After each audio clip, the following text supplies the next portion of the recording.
Tonga tsy hoe tamin'ny point de vente charbon de zema manjakandrina. Ny charbon de zema, charbon manara-penitra. Maha deuxième anazy dia mitsitsy izy sady mateza. Dia ny mahasamihafa anazy amin'ny charbon tsotra aloha zany dia ilay izy ilay araka maha deuxième anazy izay hoe mateza sady mitsitsy. Ankoatran'izay tsy dia mandoto tanana izy ity, moa ny kalitaon'ny charbon koa zany mafy dia mateza patana izy dia mafana foana ny ao.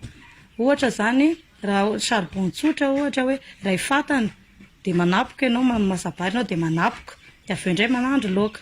Fa charbon deuxième iray fatana dia mahavita vary sy laoka. Izay no tena hoe mahasamihafa anazy. Dia ny manarak'izay tsy dia be vovoka izy satria olona efa niofana taminazy manao an'izy itony fa tsy ny olona rehetra. Dia arak'izay zany dia misy kalitaony tadiavina ilay izy. Hoe misy fenitra jerena rehefa tonga ilay charbon zany dia misy manao suivi. Misy manao suivi ilay izy membre ny Fiberia ihany manao suivi na nidiny ao amin'ny diabe.